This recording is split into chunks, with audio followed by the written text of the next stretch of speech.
Maka kemudian kejadiannya adalah ketika seseorang itu meninggal dunia, sebelumnya kita harus mengerti di dalam hadis riwayat Barra bin Azib, manusia itu ketika telah meninggal dunia, sebelum dia meninggal dunia, dia melihat kumpulan para malaikat-malaikat. Kalau dia adalah orang yang mukmin, para malaikat yang datang kepadanya adalah malaikat-malaikat yang berwarna putih, pakaiannya cerah, membawa kain kafan dan membawa minyak wangi dari surga. Hadis yang diriwayatkan Barra bin Azib, idza kanal mu'min fi inqita'i minad dunya nazala ilaihi malaikatun minal malaikah ma'hum kafanun min akfanil jannah wa hanutun min hunutil miski. Sesungguhnya kalau orang iman yang beriman itu akan meninggalkan dunia, maka datang kepadanya para malaikat putih, pakaiannya rombongan, sejauh mata dia memandang. Makanya perhatikan orang-orang ketika akan meninggal dunia, apabila dalam keadaan sakit, tidak melihat ke kanan, tidak melihat ke kiri, tidak melihat ke bawah. Ada nggak kita melihat orang sakit melihat ke bawah? Dia selalu melihat ke atas. Karena pada dasarnya para malaikat itu ada. Fajalasu indamuddil basar. Rasulullah SAW berkata, para malaikat yang datang itu, maka kemudian mereka itu datangnya duduk sejauh mata memandang. Kalau kemudian apa yang dilakukan Ustaz, kalau orang sudah melihat ke atas, ditawari apa-apa sudah tidak pingin, Pak ini ada 1 miliar, dia nggak gores. Pak rukonya gratis, dia nggak melihat. Maka itulah tanda sakaratul maut, ketika dunia itu sudah rasanya itu sudah hambar. Maka kemudian yang kita lakukan apa? Talqin, tenangkan, ditenangkan. Karena apa? Dia melihat peristiwa besar. Jangan paksa dia untuk kemudian memahami kita. Nangis-nangis ngomong, Pak tolong dong lihatin saya, lihat saya sebentar Pak. Nggak usah. Kalau sudah semacam itu, sesedih apapun, bukan itu yang kita ucapkan. Tapi yang kita ucapkan apa? Talqin, lakinu ala mautakum la ilaha illallah. Talqin, orang yang akan meninggalkan di antara kalian itu la ilaha illallah. Di sebelah mana Ustaz? Sebelah kanan. Mentalkinnya lembut, tidak usah buru-buru. La ilaha illallah.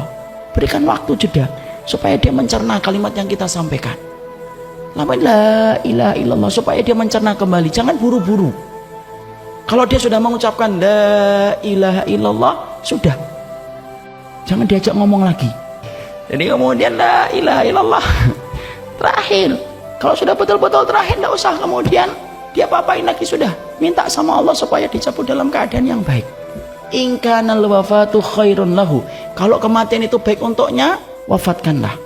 In kanal hayatu khairun lahu, kalau kematian itu baik untuknya, hidupkanlah dan sehatkanlah.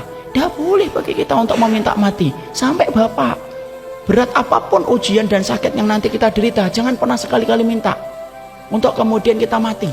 Matikan saya ya Allah, saya ikhlas. Tidak usah. Itu tidak pernah dialami oleh para sahabat. Dan Rasulullah melarang itu. Fala, janganlah kamu kemudian membayangkan kematian dan meminta kematian.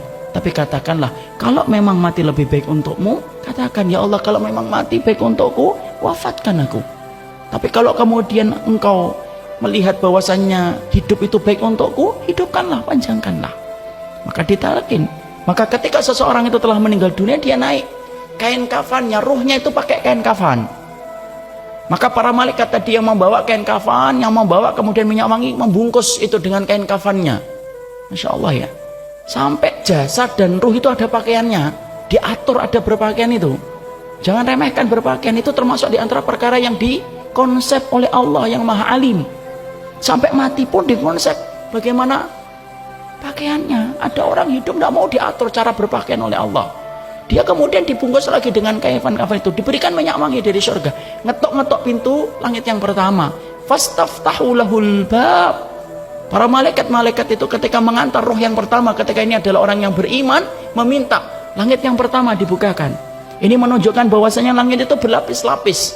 Makanya yang paling ancai, paling puncak itu dinamakan Sidratul Muntaha. Sidrah itu apa? Bidara. Karena memang yang paling atas ada bidaranya. Meminta langit yang pertama dibukakan. Ketika mereka melihat orang yang beriman pulang kepada Rabbnya, maka para malaikat-malaikat itu kemudian berkata, Maniruh hadal tayyib. Siapa ini pemilik ruh? Disebutkanlah nama yang terbaik yang pernah dia miliki ketika hidup di dunia. Rame langit itu. Sampai nembus langit yang ke-7. Minta dibukakan. Kemudian Allah bersabda, Allah berfirman, Fa'iduhu ilal ardi. Kembalikan dia ke bumi. Disitulah aku kemudian menciptakannya dan disitulah aku akan membangkitkan kembali. maka dikembalikan oleh para malaikat itu, lalu kemudian bersemayam ke dalam jasadnya. Itulah proses kematian. Kalau sakaratul mautnya lama, Ustaz, sabar, jangan ditinggal. Disitulah ujian betul-betul berat ketika seseorang itu berada di ujung kematiannya. Jangan ditinggal, terus talqin sampai kemudian dia menghadap kepada Allah. Kalau kemudian matanya terbuka setelah dia meninggal dunia, tidak usah ngomong apa-apa, cukup Allahumma firlahu warfa' darajatahu fil ilin. Ya Allah, semoga engkau ampuni, engkau angkat derajatnya, sudah, tutup matanya. Nah, maka di situ kemudian akhirnya dimulailah fase yang sebenarnya kita bahas. Kapan seseorang itu akan berandai-andai? Yaitu adalah yang pertama, diandai-andai oleh kemudian seseorang itu ketika dia meninggal dunia.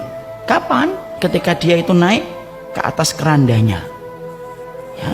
Makanya Rasulullah Shallallahu Alaihi Wasallam kemudian bersabda dalam satu hadis yang sahih yang diriwayatkan dari jalurnya Imam Bukhari, "Idza wudi'atil janazatu fahtamalahar rijal." Kalau kemudian jenazah itu sudah diangkat, lalu kemudian sudah diletakkan jenazah dan diangkat laki-laki, maka apa yang kemudian diandai-andaikan oleh si mayit? Fa in kanat salihatan qalat qaddimuni. Fa in kanat ghairu salihatan faqala ya wailaha aina yadhhabuna biha yasma sautaha kulla syai'in ilal insan law sami'aha la sa'iqa. Rasulullah SAW kemudian berkata, sesungguhnya si mayit itu pertama kali ketika diletakkan di atas keranda, kalau dia adalah orang yang solih, maka sesungguhnya dia akan berkata, qaddimuni, segerakan aku. Jadi ketika jenazah itu pertama kali naik ke keranda, dia tak memikirkan keluarganya nangis, sedih, enggak.